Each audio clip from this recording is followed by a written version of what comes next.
Shalom, selamat pagi. Wah, senang sekali bisa berjumpa dengan Anda sekali lagi di acara Kerenangan Firman-Mu. Biar firman Tuhan pagi ini sungguh-sungguh memberkati hidup kita dan memberikan arah jalan supaya pilihan kita adalah pilihan yang tepat pada kebenaran firman Tuhan. Dan saya percaya di dalam pilihan yang tepat ada berkat Tuhan yang akan menaungi hidup kita. Karena untuk itu mari kita berdoa dulu. Tuhan Yesus, terima kasih buat hari ini. Biar firman-Mu terus menguatkan hati kami untuk kami terus berjalan di dalam kehendak Tuhan.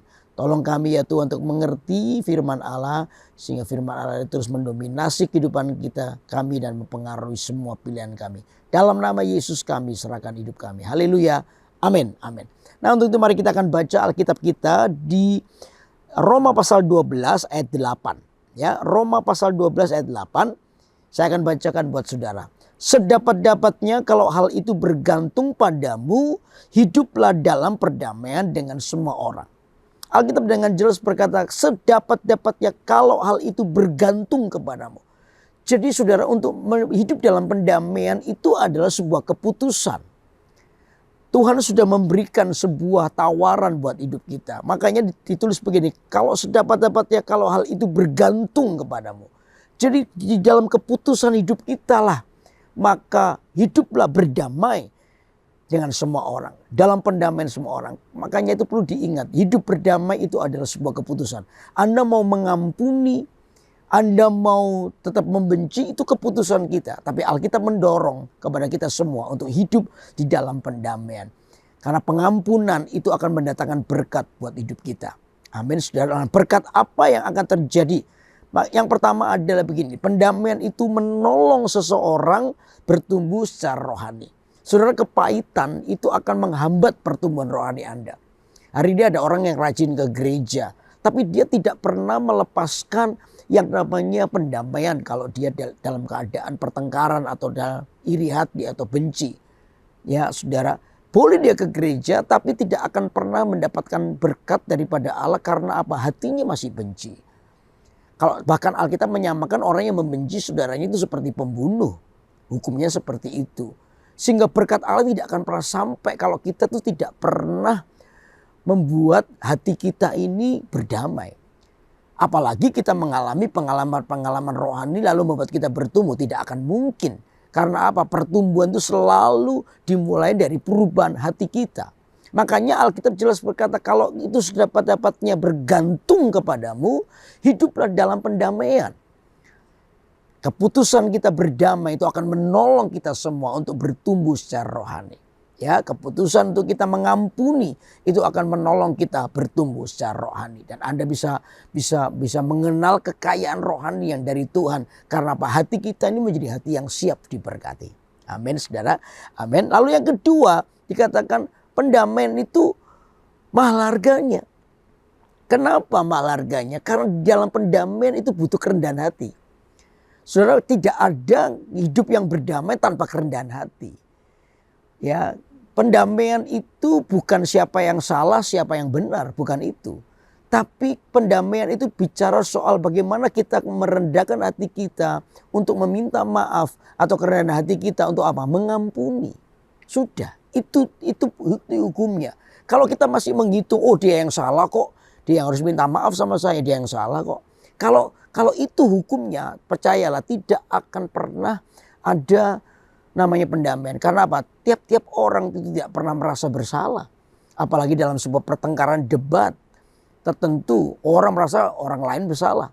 Kalau semua orang merasa semua tidak bersalah, maka tidak ada kerendahan hati, tidak ada pendamaian. Nah, disinilah Alkitab menuliskan bahwa pendamaian itu butuh sebuah kerendahan hati.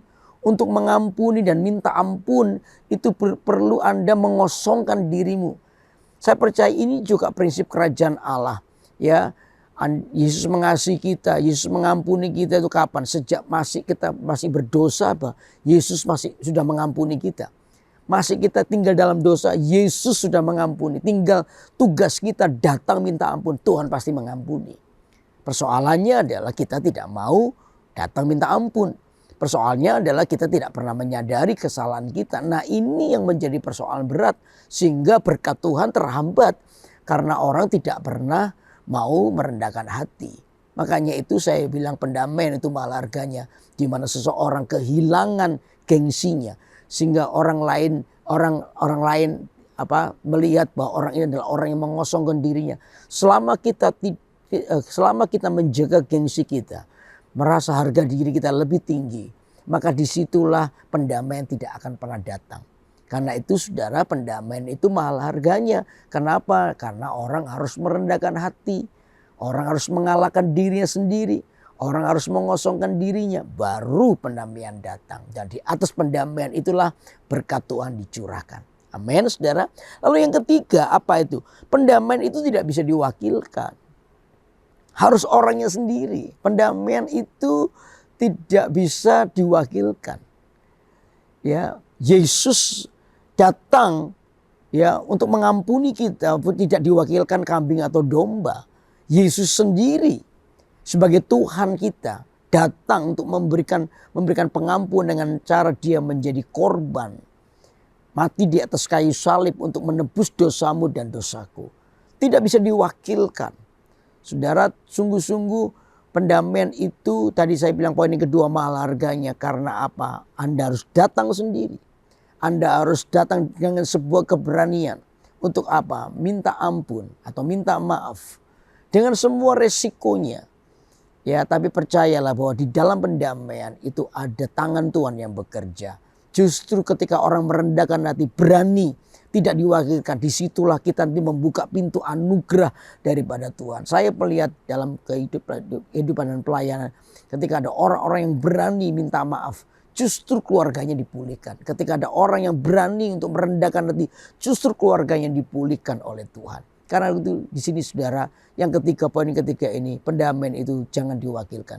Anda menghadapi sendiri ya semua hal yang salah dengan kerendahan hati. Saya percaya Tuhan itu memberkati hidup kita. Amin. Karena itu hiduplah dalam pendamaian. Karena disitulah Tuhan itu memberitakan berkat. Jika umat Tuhan itu hidup di dalam kerukunan, dalam pendamaian, disitulah Tuhan itu memerintahkan berkat atas hidup kita. Saya percaya Tuhan memberkati kita semua. Amin. Karena itu kalau itu tergantung kepada Anda dan saya, ayo ambillah keputusan untuk hidup di dalam pendamaian. Saya percaya hidup Anda dan saya akan mengalami pertumbuhan di dalam Tuhan. Hidup kita akan mengalami pengenalan yang lebih dalam. Karena apa? Hati kita dibereskan. Hati kita dibereskan oleh Tuhan. Sehingga dari situlah maka kita mengenal Tuhan. Bukan karena kata orang. Tapi kita mengalami pertumbuhan. Karena hati kita telah dibereskan. Amin. Amin. Mari kita berdoa. Tuhan Yesus, kami berdoa, beri kami kemampuan Tuhan untuk merendahkan hati. Hidup dalam pendamaian. Karena hal itulah bergantung kepada keputusan kami. Karena itu kami mau hidup bersama dengan Tuhan. Kami mau mengampuni. Kami mau hidup di dalam pendamaian dengan semua orang. Sehingga hidup kami diubahkan. Dan dari situlah nama Tuhan ditinggikan. Terima kasih ya Tuhan. Kami serahkan seluruh kehidupan kami dalam tangan Allah. Pakailah hidup kami. Dimulai dari hati kami yang bersih. Pulihkanlah hati kami. Sembuhkanlah dari hati-hati yang terluka. Supaya setiap kami boleh mengalami jamahan Tuhan. Berkat Tuhan dalam hidup kami. Terima kasih Bapa, dalam nama Yesus kami berdoa. Haleluya. Amin. Amin. Senang sekali untuk terus menyampaikan kebenaran firman Allah yang sederhana. Tapi bicara soal kehidupan kita sehari-hari. Bisa menjamah dan mengubah hidup kita semua. Saya pun harus mengalami perubahan ketika saya menyampaikan firman Allah. Sebab firman Allah itu bermata dua untuk Anda dan saya. Karena itu mari kita bersama-sama bertumbuh di dalam Tuhan. Karena itu ikuti acara Kurenungkan Firman-Mu. Tiap hari Senin pagi pukul 6 pagi waktu Indonesia bagian Barat. Atau pukul 7 pagi waktu Indonesia bagian Tengah di YouTube KMS Kalimantan.